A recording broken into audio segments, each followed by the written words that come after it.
Le marché de la 3D est complètement bouché en 2025. Si tu sors de formation et que t'as pas d'expérience, t'as aucune chance de trouver un taf aujourd'hui. Attends. Mais alors pourquoi tous les gérants et recruteurs à qui j'ai parlé au cours de cette année m'ont dit une seule chose? On galère à recruter des gens, on trouve personne. Comment est-ce que c'est possible? Les juniors ont l'impression que personne ne veut d'eux, et de l'autre, les studios ne trouvent personne pour leur poste. Ça paraît absurde, je sais, mais en fait, cette situation peut simplement s'expliquer par ce graphe. Et je vais te le présenter dans cette vidéo. Et je vais aussi te révéler comment en 2025 tu peux passer outre ce problème et te faire recruter dans le studio de tes rêves. Mais avant de commencer, si tu veux apprendre la 3D gratuitement avec moi, clique sur le lien dans la description.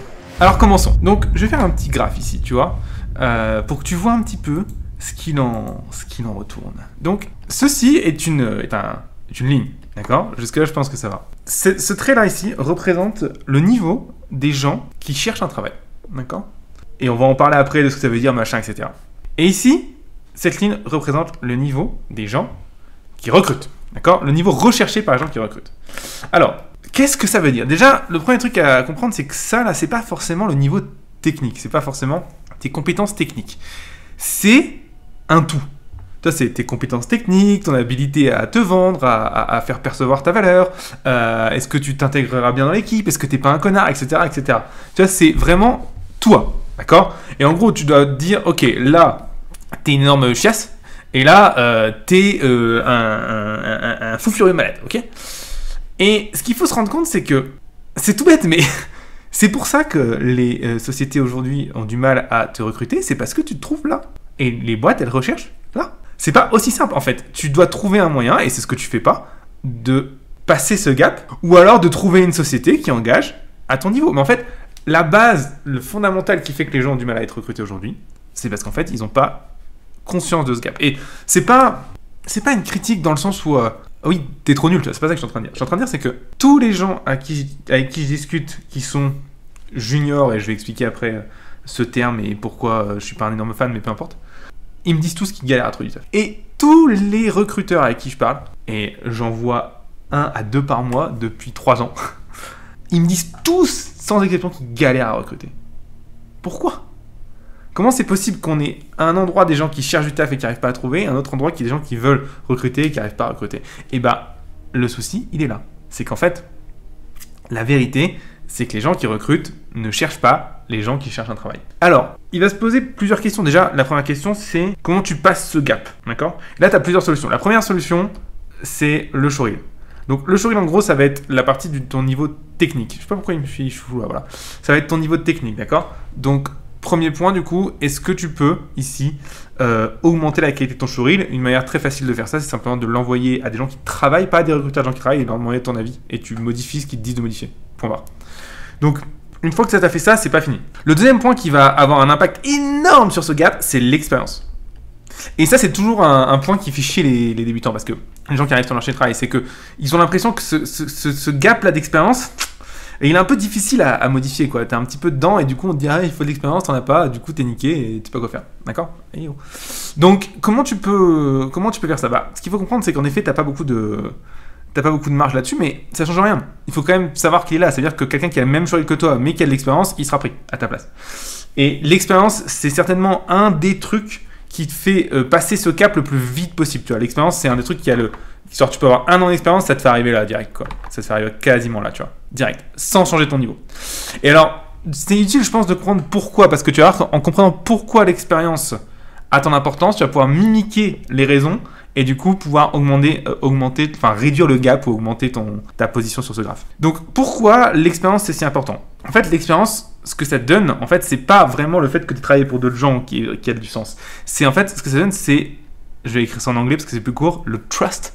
Le trust, c'est la confiance. C'est-à-dire que du coup, quand tu as travaillé pour quelqu'un, que tu as eu de l'expérience, le recruteur, il sait que une autre entreprise t'a fait confiance pour travailler sur leurs effets spéciaux, leur animation, ce que tu veux, et ça s'est bien passé. Ou au moins qu'elle t'a fait confiance. Et pendant un certain temps, c'est pour ça que genre 10 ans d'expérience, ça a plus de valeur que genre 1 mois, tu vois. Parce que du coup, pendant 10 ans, c'est-à-dire que pendant 10 ans, t'as fait ton taf correctement, les gens t'ont gardé, ils étaient contents, etc. Donc en fait, tu vois que c'est une question de confiance. D'accord? Une question de confiance. Et en fait, là, tu te dis, mais attends, mais est-ce qu'il n'y a pas moyen, est-ce qu'il n'y a pas des solutions ici pour aujourd'hui mimiquer cette confiance? Bah si, il y en a plein en fait. Alors ça va pas être aussi efficace que de la vraie expérience, mais bon, le problème c'est que l'expérience au début, bah, tu peux pas trop l'avoir. Alors tu peux essayer de faire des stages, tu peux essayer de faire des game jams ou équivalents, des festivals, etc. Ça peut aider, mais le problème c'est que tant que t'as pas eu quelqu'un qui t'a payé pour ce que tu fais, l'expérience elle vaut pas grand chose. Il faut que quelqu'un t'ait fait confiance et t'ait payé pour ton travail. Alors, il faut savoir que l'expérience dans un autre domaine, ça a pas la même valeur, mais ça a quand même beaucoup de valeur, parce que c'est-à-dire qu'il y a quand même quelqu'un qui t'a payé et que ça s'est bien passé, etc. Donc ne sous-estime pas l'expérience que tu peux avoir dans d'autres domaines, qui sont pas de la toilette, genre trop converti, t'as bossé 10 ans, je sais pas moi, en boulangerie, tu vois. Ça a de la valeur. Ça a beaucoup moins de valeur que 10 ans en effets spéciaux, évidemment. Mais ça en a simplement parce que pendant 10 ans, quelqu'un t'a fait confiance et ça s'est bien passé. Et du coup, c'est-à-dire que t'es sérieux au travail, etc. etc. D'accord ? Comment tu peux du coup construire cette confiance sans avoir d'expérience ? En fait, tu peux faire baisser le risque de la boîte, en fait, simplement. Parce qu'au final, du coup, tout vient de là, en fait. Les gens ont de la confiance parce qu'en fait, la boîte, quand elle t'engage, elle prend un risque, tu vois. Et comment tu peux faire baisser ce risque ? Bah, c'est simple en fait, hein. Tu peux leur dire, bah écoutez, genre s'ils te proposent pas de mois à laisser, bah tu vas dire, vous me prenez un mois à laisser, on voit comment ça se passe. Genre des fois ils proposent même pas, et des fois ils proposent et ça passe, tu vois. Donc ça peut être ça peut être plein d'autres trucs. L'idée c'est juste de augmenter la confiance, donc. Et la confiance qu'ils veulent avoir, c'est pas vraiment la confiance dans ton niveau, parce que ton niveau, en fait, c'est validé avec ton showreel, ton niveau technique. C'est plutôt ici la confiance dans est-ce que tu vas être genre assidu dans ton travail, est-ce que tu vas être à l'heure, etc., etc., tu vois. C'est pour ça que des trucs comme, écoutez, on fait un mois à l'essai, on tente, on voit ce que ça donne. Voilà. J'ai même vu des gens faire, ok, c'était des intermittents, ils se disent, ouais, le premier mois ou les 2 premières semaines, vous mettez tarif moitié. Et comme ça, au moins, vous prenez pas de risque. Tu vois, c'est assez facile, je pense, de pouvoir avoir cette négociation-là. Le souci avec ça, c'est que pour négocier la confiance, c'est que tu peux le faire que quand tu es en entretien. C'est-à-dire qu'il faut quand même passer la case d'entretien, et je vais y revenir. Évidemment, comme l'expérience est sur son CV, ça peut te filtrer dès le début. C'est un des trucs les plus difficiles, c'est un des trucs les plus chiants, l'expérience, c'est comme ça, c'est la vie. Mais, encore une fois, ce n'est pas tout. Le troisième point, ici, c'est l'attitude. Alors l'attitude, c'est un truc extrêmement important, mais vraiment extrêmement important. Pareil, le problème c'est que l'attitude, elle va être jugée seulement si tu as un entretien. Alors en entretien, ton attitude, elle a intérêt à être irréprochable. Et en gros, ton attitude, elle doit vendre ce que tu vas faire, tu vois. C'est-à-dire que déjà, tu es à l'heure, tu vois, t'es pas sapé comme un clochard. Tu t'es pas sale, tu vois. Tu parles normalement, tu vois, en parlant français ou anglais en fonction de la boîte. Tu parles calmement, tu butes pas sur tes mots, tu t'intéresses à l'entreprise, tu vois, tu parles pas que de toi. Enfin bref, l'attitude, super important. Alors, moi, je peux te donner un petit conseil sur l'attitude qui fonctionne vraiment bien. Et moi j'apprécie particulièrement les gens que je recrute qui font ça, et c'est pas souvent. C'est en gros l'attitude que j'appelle du 20-80. Donc le 20-80 c'est quoi ? C'est pendant 20% du temps tu parles de toi, tu réponds aux questions, etc. Et pendant 80% du temps tu fermes ta putain de gueule. Alors pourquoi je dis ça ? C'est parce que les gens ils comprennent pas, ils disent mais attends, un entretien c'est pour moi, tu vois, il y a que moi qui dois parler. Mais c'est faux. C'est faux, ça marche pas comme ça un entretien. Un entretien, la majorité du temps, logiquement, un entretien qui se passe bien, c'est le recruteur qui parle plus que toi. Tu vas me dire, mais comment c'est possible ? Bon, bah je t'explique. Le recruteur, il va démarrer en te posant des questions. Et du coup, évidemment, au début, tu vas parler. Mais en fait, ce que tu dois faire rapidement, c'est doucement shifter la conversation vers ce que tu vas faire dans la boîte. Et du coup, si tu dois faire des trucs dans la boîte, tu vas forcément devoir demander des questions sur comment ça fonctionne, etc. Alors, comment tu fais ça ? Parce que tu pourrais dire, oui, mais si je fais ça, laisse tomber. Ça va être trop bizarre. En fait, non, c'est assez facile, regarde. La personne te demande, voilà, ce que tu fais, truc. Ah, tiens, ce projet-là, tu l'as fait avec quel logiciel, machin, t'expliques. Et là, au lieu de juste t'arrêter à l'explication, tu lui dis, et d'ailleurs, vous bossez sur quel soft ? Il va t'expliquer. Alors attention, il faut quand même avoir un petit peu de jugeote, parce que ici, si t'as un responsable RH, ça marchera pas. Parce que la RH, elle s'en bat les couilles du soft qu'ils utilisent. Mais en fait, la majorité du temps, ton entretien, ça dépend des studios, ça dépend de leur taille, etc. Mais beaucoup de fois, tu n'auras pas un RH, tu auras en fait un lead de quelque chose, notamment du secteur dans lequel tu as bossé, ou parfois même le gérant en fonction de la taille de la boîte, et etc. Donc dès que tu as quelqu'un de technique, c'est facile de relancer la conversation. Quand tu as quelqu'un de RH, évidemment, la règle de 20-80 est un peu plus compliquée à gérer, mais tu peux quand même toujours poser des questions à la boîte, genre comment ça se passe, quelle est la philosophie de la société, comment ça se passe. Enfin, tu peux quand même poser des questions, tu vois, genre, et que la RH, auquel la RH peut te répondre, tu vois. Donc je pense que tu peux quand même pencher vers un moment où la personne en face de toi parle plus que toi. Et c'est important parce que c'est pourquoi, hein, c'est tout bête, hein, c'est parce que en fait quand les gens parlent d'eux et ce qu'ils font, bah ils sont contents. Du coup s'ils sont contents, bah ils vont avoir l'impression que l'entretien s'est bien passé, tout simplement. Donc vraiment, moi je te conseille, et ça c'est super important. Mais pareil, c'est encore une fois l'entretien, je vais expliquer après comment tu peux déjà pousser tes chances avant l'entretien, et ça c'est l'entretien. Oh, ok. Ensuite, et ce sera le dernier truc sur lequel tu vas être jugé, tout simplement. Est-ce que t'es prêt ? Ça va être ton langage corporel. Et ça, mon garçon, c'est facile, 80%. de ce qui va se passer pendant ton entretien. Alors encore une fois, c'est sur l'entretien, je vais expliquer après sur comment tu peux réduire ce gap avant l'entretien. Parce qu'évidemment, si tu passes pas l'entretien, c'est mort. Tu passes même pas la case de l'entretien, c'est mort. Alors, pourquoi je parle du langage corporel? Parce que le langage corporel, en fait, il donne des informations qui sont très basiques, mais extrêmement importantes sur l'instinct de comment les gens t'ont ressenti. Et en fait, ça va dépendre d'une chose, c'est est-ce que tu es stressé?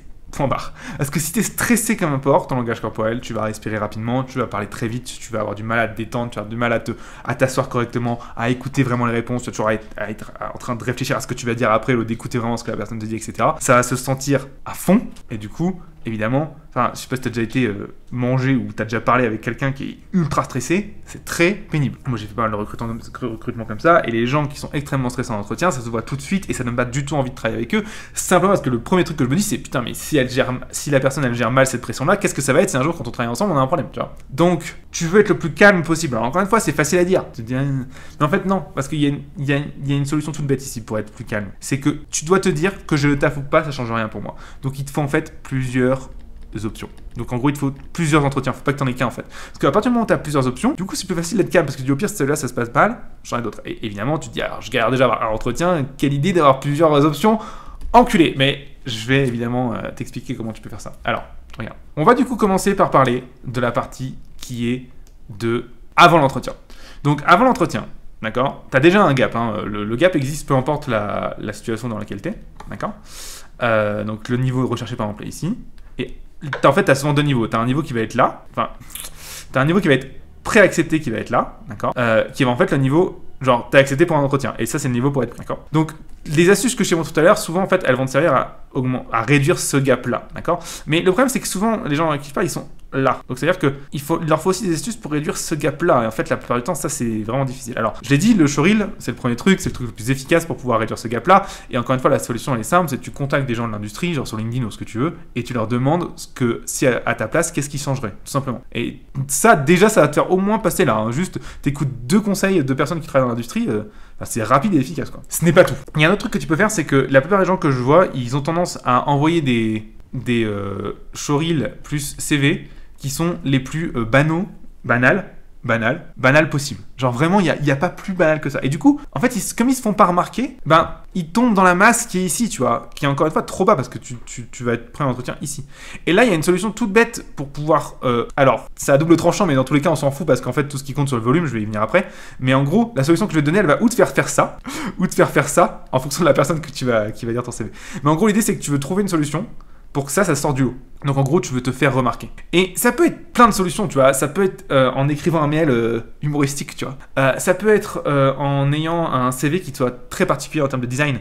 Ça peut être en ayant juste un showreel aussi qui est un habillage qui soit différent, tu vois, ou qui soit un peu pop, peu importe. Enfin, bref, ça peut être des trucs encore plus bâtards. Moi j'ai vu, genre, juste, il y en a, tu vas dans la boîte, genre, en physique. Alors là, laisse tomber. À quel point tu te fais remarquer déjà. Alors, truc qui m'embête un peu avec la physique, le fait d'aller en physique, c'est que c'est pas très scalable, tu vois. Parce que du coup, on va le voir après, le volume a une importance capitale. Donc tu peux aller voir 3-4 boîtes par jour, mais c'est un peu compliqué, quoi. Mais tu te fais remarquer de ouf, tu vois. Il y a plein d'autres solutions, genre parfois les appeler, tu vois. Genre au lieu d'envoyer juste un mail, tu leur passes un coup de fil. Putain, qu'est-ce que tu te fais remarquer. Alors ça, par contre, ça paye de ouf, hein. Donc voilà, fais-toi remarquer, peu importe la solution. Tu peux avoir même une photo sur ton CV qui est marrante, peu importe, fais-toi remarquer. Souvent les gens ils se disent moi je veux un CV, tu sais la mode, c'est un peu la mode des CV sans photo pour pas qu'il y ait de discrimination, etc. C'est le pire moyen pour tomber dans la masse en fait. Tu ne transmets aucune émotion, tu es juste une feuille parmi tant d'autres. Et le truc c'est que les studios, surtout les gros studios, ils reçoivent des tonnes et des tonnes de CV et de showreel par jour. Si t'es là, on va même pas te regarder en fait. T'as une chance sur deux que la personne elle regarde même pas ton showreel. Fais-toi remarquer, essaie de les faire rire, essaie de faire un truc qui soit aberrant, peu importe, fais-toi remarquer. Et encore une fois, en fonction de la personne qui te regarde, elle pourrait être outrée et du coup tu vas tomber en bas, ou alors tu seras au contraire tiré vers le haut parce que tu t'es fait remarquer. Peu importe, mais en tout cas, moi le conseil que je peux te donner, c'est vraiment fais-toi remarquer. Alors, l'autre truc ici, c'est qu'en fait, ça c'est un... Comment dire ? La musique de Skyrim. Le truc ici, c'est que ça, tu vois, c'est une simplification. En fait, en vrai, si on prend le vrai marché du travail, ça se passe comme ça. Et ça va du coup être l'explication de pourquoi le volume, c'est important. Ici, en fait, ce que tu dois comprendre, c'est que le marché du travail, donc on a bien ce truc-là et ce truc-là. Mais évidemment, en fait, la ligne que j'ai faite, c'est une simplification. C'est-à-dire que le niveau demandé, alors là, on va juste demander le niveau pour être pris en entretien, c'est ici. Et le niveau où la majorité des gens sont ici. Mais en fait, c'est pas vraiment ça, en fait. C'est une moyenne, en fait. Tu vas plutôt être ici en fait, tu vois. Et le niveau des gens il va être ici. Et donc évidemment, et en fait le recrutement, le passage en entretien se fait à ce point-là, tu vois. Et en fait, du coup, ça c'est intéressant parce que ça veut dire que si t'as une vague, tu vois, c'est une moyenne, il y a plein de gens qui demandent des niveaux différents en fonction du secteur où t'es, etc., tu vois. Et du coup, comment tu fais pour avoir une chance que ton niveau soit peut-être là et que la boîte vienne bien recruter ça en faisant du volume? En fait, la majorité des gens que je rencontre qui me disent oui, j'ai du mal à trouver du travail, la première question que je pose avant même de savoir leur niveau, leur choix, etc., c'est je leur dis ok, combien de boîtes t'as contacté? Et si le nombre qui me disent il est en dessous de 100, je me pose même pas la question du reste, je leur dis ok, c'est très simple, tu n'as même pas statistiquement parlant contacté assez de boîtes pour que je puisse savoir si, même sans savoir vu ton sourire, tu as le niveau ou pas. Donc, moi ce que je dis aux gens, en fait c'est simple, parce que le taux de réponse, pas de réponse positive, hein, de réponse, c'est 5% à peu près. D'accord? Comment je tiens ce chiffre? C'est de mes élèves dans l'école, je crois, tout simplement. Et c'est aussi un chiffre qui est assez consistant cross-secteur. Donc, 5%, ok, taux de réponse. Taux de réponse positive, en moyenne, c'est 1%, ok? Une réponse positive pour 100 appels. Du coup, en dessous de 100, t'es même pas statistiquement bon. Et ça, c'est quelqu'un qui a un niveau. Donc, t'es même pas statistiquement possible. Enfin, t'as même pas joué la statistique assez de fois pour être sûr que tu sois pas juste, en fait, tombé sur pas de chance, en fait. Donc, moi, souvent, je dis aux gens, ok, tant que t'as pas fait au moins 500 envois de showreel, CV, etc., 500, c'est mort. C'est même pas la peine de te poser la question, en fait, parce que tu n'as pas, du coup, lancé assez de fois les dés pour savoir si tu pouvais tomber, en fait, dans ces extrémités-là, en fait. Tu vois? Sur le bord gauche, c'est-à-dire sur les niveaux qui pourraient capter à ce que tu veux. Encore une fois, on parle même pas d'entretien. Hein. Donc, le volume est extrêmement important. Le volume, pour moi, c'est le plus important. C'est le plus important. L'autre truc aussi qui est intéressant, c'est qu'en fonction des secteurs, tu vois, par exemple, en cinéma, VFX, surtout des gros studios, le niveau demandé va plutôt être à ces endroits-là, tu vois. Par contre, je sais pas, genre un truc comme Leroy Merlin, tu vois, pour modéliser des meubles, bon, le niveau demandé sera peut-être plutôt là, tu vois. Donc, en fonction aussi du secteur que tu vas choisir, tu vois, tu vas pouvoir aussi gravir sur cette ligne, d'accord? Donc, j'insiste là-dessus, juste faites du volume, quoi. Si vous n'avez pas envoyé au moins 500 mails ou 500 candidatures de je sais pas quoi, c'est même pas la peine de vous poser la question de savoir si ou pas le marché est bouché ou peu importe. Juste envoyez vos putains de mails. Okay. Alors, un autre truc aussi qui est important, c'est que y a la solution quand tu recrutes, c'est de où tu envoies un email, d'accord? On va faire un petit dessin de mail, comme ça. Ok? Ou tu téléphones, ce que j'aurais tendance clairement toujours à conseiller, parce que tu sors du lot, d'accord? Ça ressemble un peu à une bite, mais peu importe. Et sinon, où tu vas en fait utiliser un questionnaire, tu sais, qui va être sur LinkedIn, etc., pour un poste en particulier, d'accord? J'aurais tendance à déconseiller le questionnaire. Parce qu'en fait, c'est naturellement la voie vers tout le monde vers tout le monde passe en fait. Et du coup, c'est où est-ce que tu as le plus de concurrence, et encore une fois, c'est où est-ce que tu ne t'es pas remarqué. Donc j'aurais tendance plutôt à conseiller un mail où tu as la liberté de la forme, ou même encore mieux un coup de téléphone, ou même encore mieux un mail, et ça donne une excuse pour passer un coup de téléphone. Oui, bonjour, je vous appelle parce que je vous ai envoyé un mail ce matin. Tiens. Donc ça, c'est vraiment le conseil que je peux te donner. Alors, je sais que là, en disant ça, ça va énerver plein de gens. Je m'en rends très bien compte parce que, en fait, pourquoi ça énerve des gens? Parce que c'est plus facile de se dire que le marché est bouché qu'en fait, juste t'as pas de taf parce que t'es pas foutu d'envoyer 500 mails. Je le sais. Ça va peut-être t'énerver. J'en suis navré si ça t'énerve, mais remets-toi un petit peu en question. Si t'as envoyé plus de 500 mails et que t'as pas de taf, à ce moment-là, peut-être que le marché est bouché, je ne sais pas. Ça m'étonnerait, mais ce serait étonnant. Peut-être aussi simplement que ton niveau technique n'est pas assez élevé, parce que tu peux envoyer 500 mails, mais si tu te trouves ici, il n'y a rien à faire, tu vois. C'est pour ça que je conseille aussi vraiment de demander des avis sur votre travail à des gens qui sont dans l'industrie, tu vois. Va sur LinkedIn, tu envoies un mail à quelqu'un qui travaille, je sais pas, à Framestore. Hello, j'aimerais bien rentrer dans l'industrie, voici mon showreel, qu'est-ce que t'en penses, tu vois. T'en envoies 100, tu vas avoir 10 réponses, et les 10 réponses, tu auras de l'or en barre sur ce qu'il faut changer. Facile à faire. Alors, cela étant dit, il y a encore un autre truc que je veux te montrer parce que y a un moyen, c'est ça qui est cool, il y a un moyen de court-circuiter ça, de ne pas avoir envoyé les 500 mails. Et ça, ce moyen, ça s'appelle le piston. Alors, le piston, tout le monde trouve ça horrible et injuste, très bien, c'est peut-être horrible et injuste, mais en fait, ça s'appelle la vie, d'accord? Donc, si tu ne veux pas être comme un bouffon laissé pour compte, tu as intérêt à comprendre comment fonctionne le piston et à l'utiliser à ton avantage. Alors, il faut déjà essayer de comprendre qu'est-ce que c'est le piston. En fait, le piston, c'est le principe d'une référence, d'accord? Et, pardon, c'est pas une référence, excuse-moi, c'est pas une référence, c'est une recommandation. Recommandation. C'est-à-dire qu'en gros, le recruteur, il connaît un gars qui lui fait confiance, et le gars qui lui fait confiance, il lui dit « Ah, bah je connais un gars qui bosse bien, tu peux le faire venir. » Bon, c'est pas très compliqué en fait. Hein. La recommandation, c'est le cheat code. Genre, si t'es recommandé par quelqu'un à qui le recruteur fait confiance, tu seras pris. Genre, ton niveau peut être éclaté, d'accord, ton niveau peut être bien en dessous de ce qui est demandé, tu seras pris. Tu peux avoir envoyé un mail et être une énorme daube à l'entretien, tu seras pris. La recommandation, c'est vraiment le cheat code. Pourquoi? Parce qu'en fait, il y a cette notion, je l'ai encore dit tout à l'heure, l'idée c'est que quand tu as un entretien, ou même quand les gens t'embauchent, ils veulent savoir s'ils peuvent te faire confiance. Et la recommandation, c'est le cheat code de la confiance, parce qu'en fait, la confiance, du coup, elle se repose transposée, non pas sur toi, mais sur le mec qui t'a recommandé. Donc en gros, ici, tu as le recruteur, d'accord? Ici, tu as toi, et tu es triste parce que tu n'as pas de travail pour l'instant. Mais, au milieu, tu as un autre gars que le recruteur fait confiance. Et ce qui se passe, du coup, c'est que le recruteur, il va dire « Hé, tu connais pas quelqu'un ?» Il fait « Si, lui !» Et là, ce qui se passe, c'est que du coup, le recruteur, en faisant confiance à lui, par proxy, il te fait confiance à toi alors que tu n'as rien eu à démontrer. D'accord? Et c'est pas pour rien, c'est parce que lui, il prend un risque. Parce que si tu as un bouffon, le recruteur, il va pas t'en vouloir à lui. Enfin, il va t'en vouloir à toi, mais il va aussi en vouloir à lui d'avoir recommandé un boulet. D'accord? Donc c'est aussi pour ça que ça fonctionne. Alors, est-ce que c'est juste, pas juste? Honnêtement, je m'en bats les couilles. On n'est pas là pour faire de la moralité à la con ou peu importe. Ça fonctionne comme ça. Les gens se recommandent entre eux. Donc, comment toi, tu peux jouer là-dessus? Et bien, encore une fois, c'est simple. Regarde.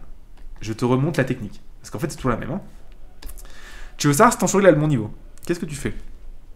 Tu envoies un petit message, des petits messages, alors je fais un message, mais en fait c'est x100, facile, à des gens dans l'industrie, d'accord, qui travaillent déjà dans l'industrie. C'est une usine, d'accord. Et t'en envoies 100. Et du coup, tu vas avoir des réponses, genre, mais c'est pas en mode je veux travailler, c'est en mode ouais, qu'est-ce que tu penses de mon showreel? Est-ce que tu penses qu'il y aurait du travail? Est-ce que j'ai le niveau, machin? Tu demandes des conseils, tu vois. Et ils vont te dire oui, non, c'est nul, peu importe. Pas grave, les réponses, si sont pas très importantes, il faut qu'elles soient précises pour que tu puisses implémenter les choses.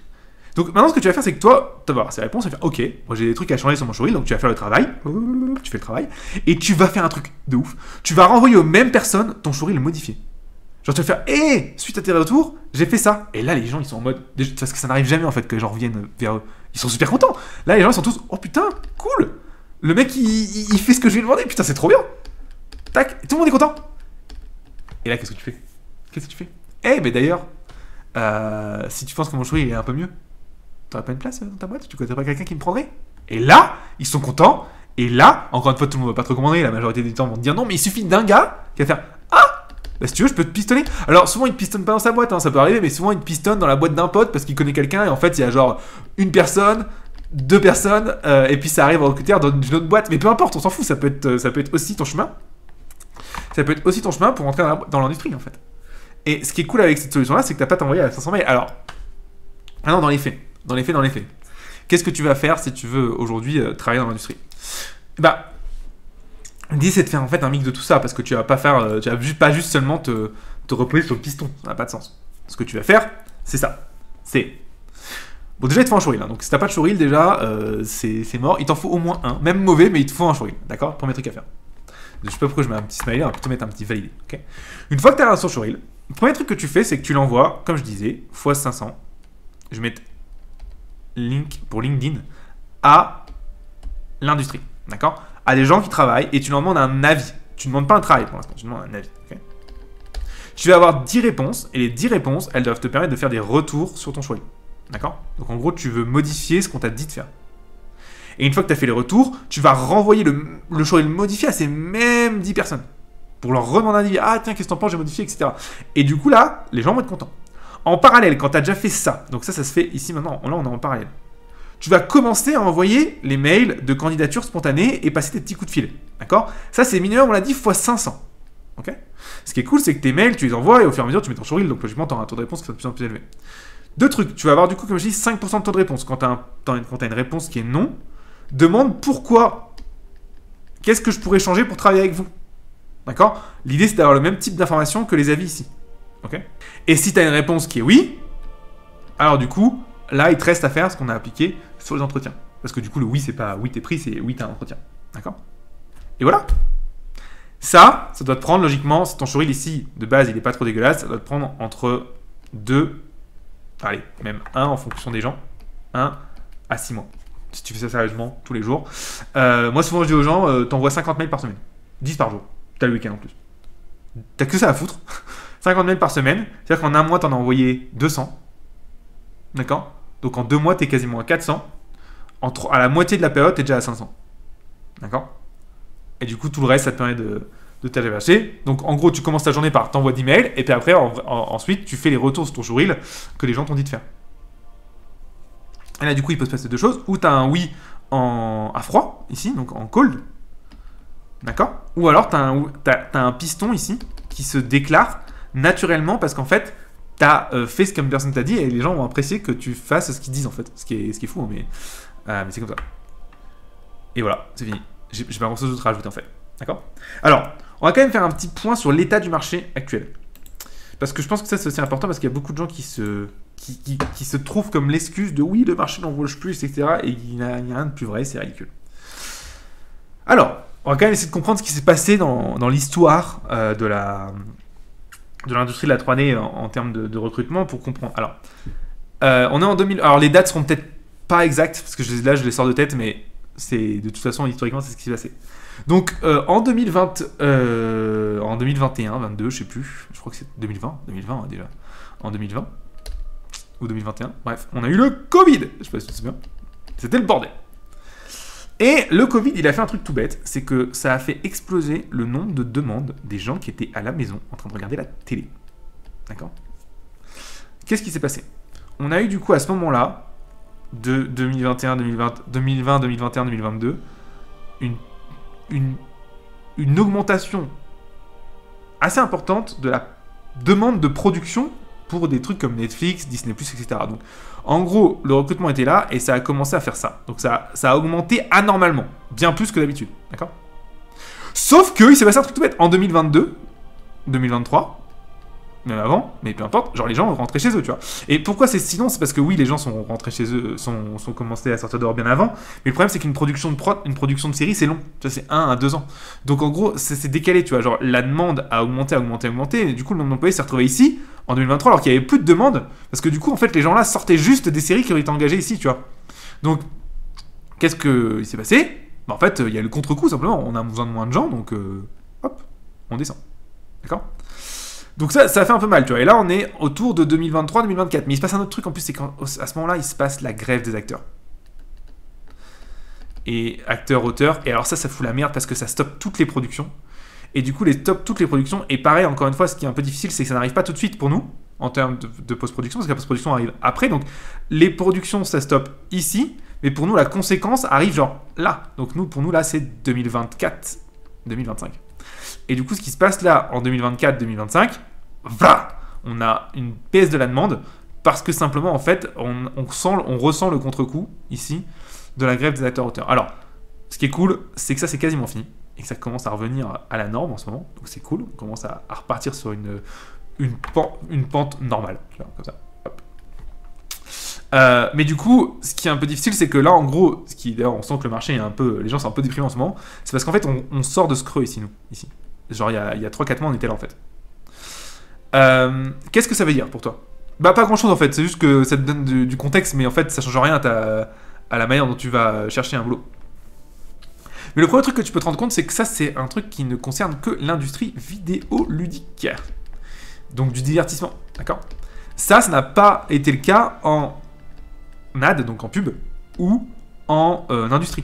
Et en industrie, c'est quoi? Ce que j'appelle industrie, c'est tout le reste. Donc, je sais pas, genre des trucs qui modélisent des meubles, genre Ikea, tu vois, le Leroy Merlin, la bagnole, l'archi, etc., etc. En fait, il y a plein de secteurs où tu peux utiliser la 3D, le médical. Tout ça, ça a été parfaitement, quasiment, je dirais, évincé de ce bordel, tu vois. Alors, ça a été un peu touché avec le Covid parce qu'il y avait moins de pubs qui sortaient, les industries étaient un petit peu à la ramasse, mais il n'y a pas eu ce décalage, donc eux c'était avant, donc il n'y a plus de problème. Donc, quel conseil je pourrais te donner? Ben, j'aurais tendance à te conseiller de rester un petit peu ouvert et d'aller vraiment chercher dans tous les domaines. C'est-à-dire que quand tu cherches du taf, va pas seulement chercher dans le vidéoludique, cherche aussi dans ces domaines-là. Surtout qu'en fait, en termes de production, c'est exactement la même chose. Enfin, je veux dire, faire une pub de bagnole, c'est pareil que d'aller faire une bagnole pour un film, tu vois. Alors évidemment, techniquement, la production n'est pas la même, il y a beaucoup plus de gens, tu seras beaucoup plus sectorisé dans l'industrie, etc. Mais peu importe. Je veux dire, si t'aimes bien faire des voitures, tu feras des voitures, tu vois. Donc, Moi, le conseil que j'aurais tendance à donner, c'est aller chercher, n'ayez pas peur d'aller vers des industries qui sont pas de la vidéoludique. Je sais que ça fait moins sexy, machin, mais bon, il y a moins de personnes qui veulent le faire, c'est mieux payé, les horaires sont moins dégueulasses, enfin, je veux dire, il y a un moment, après, il faut savoir ce qu'on veut, mais moi, les gens dans l'industrie les plus heureuses que j'ai rencontrées, elles étaient souvent ici. Et pas là. Alors, j'en ai rencontré heureuses aussi ici, hein.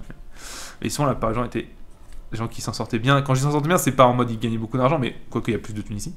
Mais c'était surtout, genre ils kiffaient vraiment leur taf, tu vois. Et c'était ici. Là, ce que j'entends plutôt ici, quand je parle avec des gens, c'est on est plutôt proche du burn-out, blablabla, ça se passe mal, etc.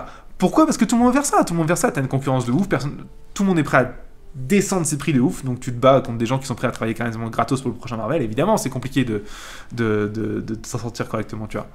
Donc, le conseil que j'aurais tendance à te donner, c'est d'aller dans des industries qui sont transverses. D'accord ?